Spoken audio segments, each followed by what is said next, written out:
Sziasztok, ez a Csepel-gyűjtők külön kiadása Zala Petivel és Vadon Janival.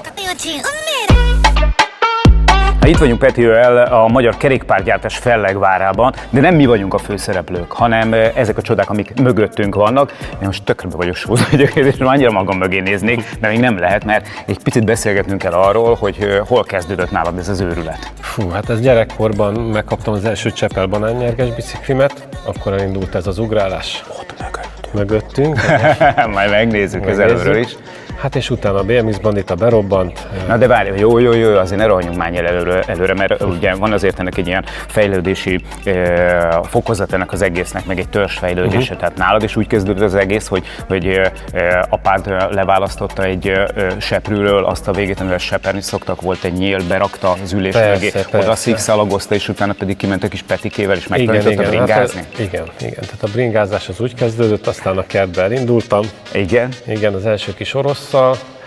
Hát már ott már kezdtem a lázadásomat, mert ugye voltam 4-5 éves. Mit csináltál, egy kerekeztél, meg ugrattál? Nem, csak mondták, nem menjek messzire, de én már indultam fék nélkül már a szalmakazalba lejtőzni.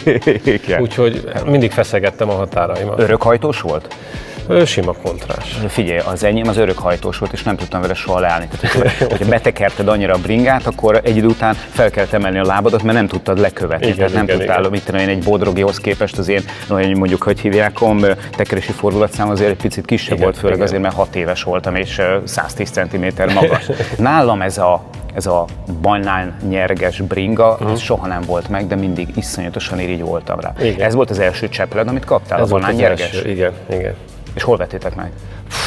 Hát én arra emlékezek, Keravil vagy Skála, nem tudom, valami hasonló. Csókos volt apád, vagy pedig csak így nem, ezt lehetett kapni, ez viszonylag könnyebben elérhető volt.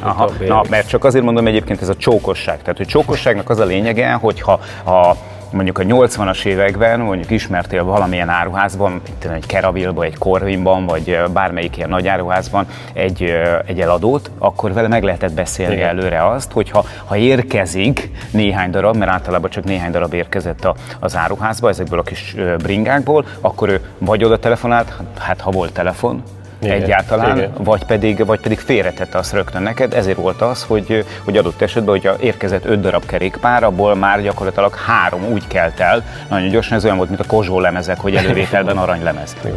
Jó, és akkor megkaptad az első bringádat, ami egy banánnyerges volt. Igen. Első látásra szerelem, gondolom. Első látásra szerelem, első látásra szétszedés, tehát a sárvédők leugrottak, ez a gégecsős, 80-es évek tuningjaival. Hány éves voltál akkor? Hát a 8-10. 8. És a banánnyergesre gondolom, mert össze is jött az első csajod is. Harmadikban.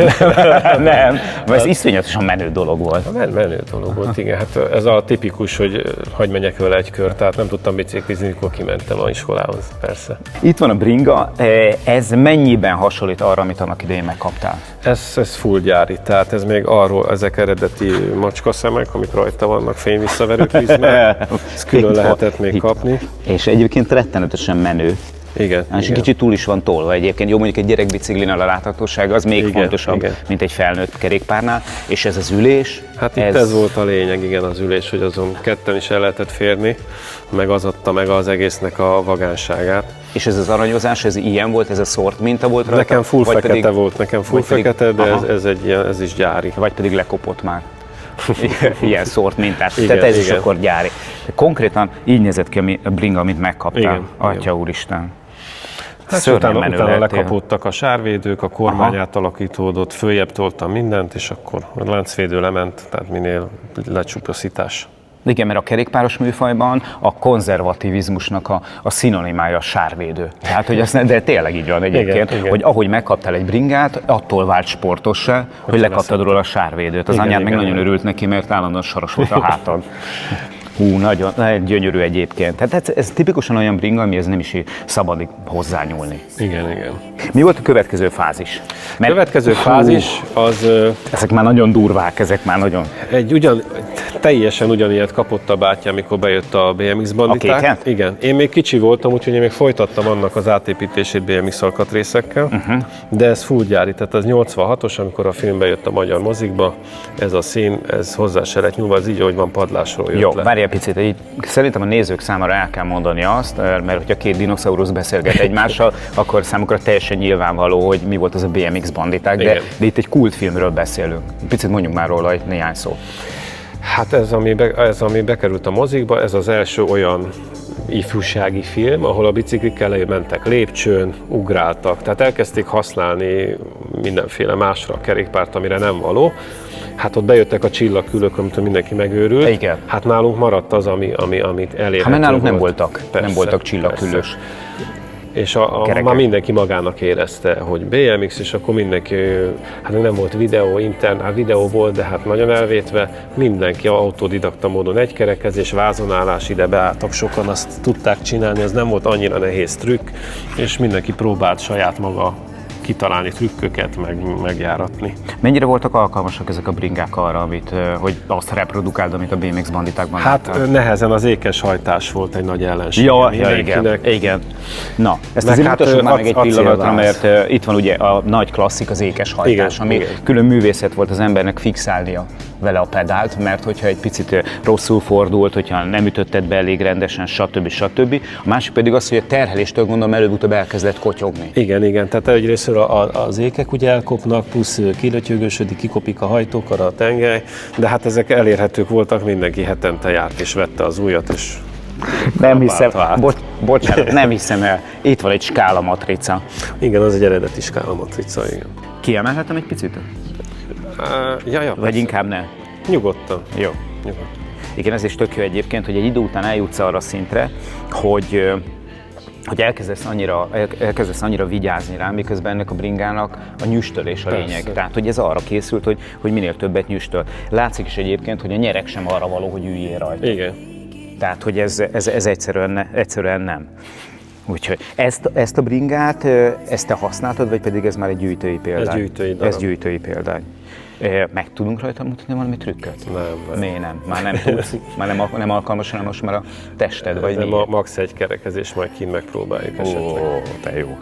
De én azt gondolom egyébként, hogy önmagában ez a bringa egyfajta, hülyén hangzik most már, de azért egyfajta státuszszimbólum volt, mert akinek ilyenje volt, azért azt szerintem az szerencsés volt a maga módján. Viszont, hogyha megnézzük egyébként az elemeket így külön-külön, akkor azért látjuk, hogy itt volt egy pár csompiság benne, meg egy ilyen teljesen értelmetlen, vagy csak mit tudom én, bizonyos fokig értelmes megoldás. Például itt volt ez a kis eszköz, ami hát gyakorlatilag egy szuszpenzor. Igen, de hát azért néha azért hasznos volt, mert ugye pont ezzel a bringával, milyen nehezebb vele forgolódni, azért jó, hogy az ott volt. Igen, a markolatok is. De figyelj, gyakorlatilag ez a kerékpár, ez még mindig működőképes, nem? Persze. Ez egy érdekes dolog, ez is gyűjtői darab, hogy kiderült, ezt se tudtuk, krómozott változatban is készült, csak ezt nem nagyon árulták. Valószínűleg ezt a külföldi piacra csináltak néhányat, így az országban én 3-4 darabról tudok összesen. De ez gyönyörű, egyébként tényleg ez is gyönyörű ez a bringa. És itt is, még egy skála matrica. Úristen! És akkor itt Bocsánat, ezt soha nem használták. Ezt soha nem, ezt használtam kívüli mindkét szemperit gumi. És szemperit gumi. És szabadon futós, amit már később beépítettek az itteni eladósokban. De egyébként a váznak a karaktere az szinte semmit nem változott, ahogy látom. Nem, hát az maradt ugyanaz. Később változott meg, majd a következő biciklinél megint. Beszéljünk egy picit arról, hogy mennyire volt ez egy kultikus kerékpár, mert hogy tudom, hogy volt akkor egy ma már kultikusnak számító, akkor kicsit egy finoman cikis sorozat, ez pedig a Szomszédok teleregény. Igen. Ugye? És ez a kerékpár, ez például szerepelt benne, nem? Vagy pedig ez szerepelt benne. Hát 87-et írunk, tehát a szomszédok az a környékén indult el, igen. Hát és Julcsinak a nagy vágya volt. Tehát akkor abban az időszakban sok mindenkinek. Megint ezt mondja, 87-ben indult, és Julcsinak a nagy vágya volt, érted? 87-ben a nézőink nagy része szerintem még nem is élt, és Julcsi pedig ugye Ábel Anita, színművésznő, aki akkor ugye a Szomszédok teleregényben mutatkozott be, és vált egyébként országosan népszerűvé, és Julcsi kapott egy ilyen kerékpárt. Ő gyűjtögetett rá, majd Etus megvette neki, begurult vele, és akkor hát a lakótelepen próbált vele bringázgatni, meg van egy ikonikus jelenet, amikor egy Skoda elüti, kölcsönadja, és eldögül az első kerek, és ezekre mit keressetek rá, érdemes. Vágási úr egy pillanat alatt az ilyen kereket így megcsinálja. Ja, egyébként itt van egy ilyen kis tábla, és ha megnézzük és megmutatjuk, akkor valójában ez az a jelenet, ez maga a kultikus jelenet, amikor Julcsi. Amikor kölcsönveszi a srác és összezúzza az elejét. Így van, amikor gazdagrét legmenőbb csajává változik, és itt van például azt mondja, hogy az operaénekes volt, Sümegi úr, ő miért van áll a bringa? Mert Etus elhozta neki a biciklit, és megkérte, hogy vigye föl, már hát nem tudja fölvinni, és a lépcsőn fölvitte. Bár volt lift, nem értem, de de itt sokkal, mert volt, és úgy látom, hogy itt reprodukáltad is ezt a jelenetet. Igen. Nagyon jó. És itt lehet például azt tudni, hogy ez azért történt, mert mondjuk a Csepel szerette volna egy picit reklámozni a kerékpárt, vagy pedig ez egy forgatókönyvírói sztori volt csak, hogy Julcsi kap egy biciklit. Mi lenne, ha Julcsi kapna a következő részben egy biciklit? Hát szerintem inkább ott a történeti szál volt a fontosabb, mert a Szomszédoknak abban a részében még nem nagyon később lettek ezek az üdítős dolgok odarakva. Igen. De szerintem még ez a marketing dolog nem annyira volt, de lehet, hogy így hagytak egyet a forgatásra. És ami viszont szemet szúrt egyébként még, hogy itt van egy számlamásolat. Na, és az egyébként az összeget érdemes megnézni, mert ez azt mondja, hogy 1990. június 29. BMX kerékpár, darab, stb. 8100 forint. A 8100 forint 1990-ben az nem volt egyébként egy gyenge összeg, mert én emlékszem, hogy nekem 89-ben, amikor a Budapesti Tejipari Vállalatnál, mint tejtermékgyártó elkezdtem rombolni a szocializmust, akkor nekem 7000 forint körül volt a fizetésem. Tehát ugye ez a bringa akkor, tehát hogy tényleg prémium kategóriásnak számított. Árban mindenképpen. Igen. Tehát, hogy azért ez mindenképpen ez volt. Mi van még a táblán, amivel érdemes egy picit foglalkoznunk? Hát esetleg ezek a képek kilettek csak ragadva azzal, hogy az ember kapott hozzá egy használt utasítás, amiben viszont le volt írva az összes beállítástól kezdve minden. Tehát, hogy akkor mindent meg tudtál csinálni rajta. Ha kronológiailag nézzük, akkor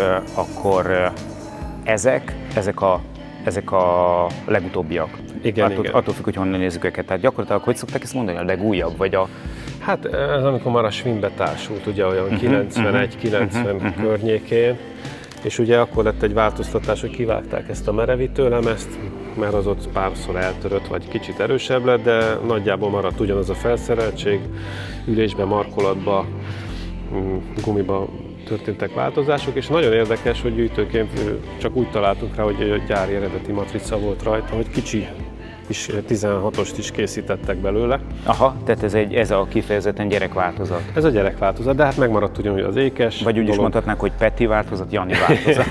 Igen. Ha sportolói szemmel nézed, és mondjuk nem fanatikus szemmel, és nem gyűjtői szemmel nézed, mennyire voltak alkalmasak ezek a bringák arra, hogy trükközzél velük? Semennyire. Hát igen, tehát, hogy igen, de lettek versenyek, világbajnokok ezzel kezdték, tehát mindenki ezzel kezdte. Így van, ez nagyon, de tényleg egyébként ez szerintem egy nagyon alapnak fontos. Akkor is akármilyen technikai problémák voltak az amerikai biciklikhez képest, ez egy kiinduló pont volt mindenkinek. Tehát ez volt az alap, amire aztán épült. Tehát ha ez nincs, akkor viszont nagyon sokan nem indulnak el abba az irányba, amiben Egyértelmű. Tedd a szívedre a kezedet, időnként felszoktál az ülni rájuk az érzés kedvéért? Persze, azért használom, valamelyiket használom. Aha. De szíves betétes gatyában gondolom. Melyiket szoktad? Inkább az MK2-essel szoktam menni, mert akkor kisfiam ráül a picire, én meg a nagyra, és akkor együtt tekerészünk vele. Az mennyire annyi. És a gyereknél sikerült már elültetni egyébként a szenvedélynek az pumpapályára kijárunk, meg mindenben, benne van a vérébe, ugrálni akar, most már megy is neki, úgyhogy... De jó. Figyelj, szokták mondani, hogy a puding próbálja az evés, a bringázás meg nyilván a tekerés, kipróbáljuk valamelyiket? Vagy kipróbálhatom? Persze. Figyelj, nekem egyébként ezek nagyrészt kimaradtak. Tehát, hogy azért talán egyszer vagy kétszer ültem banánülésesen, de hát ugye annyira jó barátok voltunk egyébként a cimborámmal, Sanyival, hogy egyszer talán ráülhettem. Hát, hogy egyébként nem engedtem, meg abszolút bringairigy volt. Úgyhogy én tök szívesen kipróbálnám bármelyiket. Oké.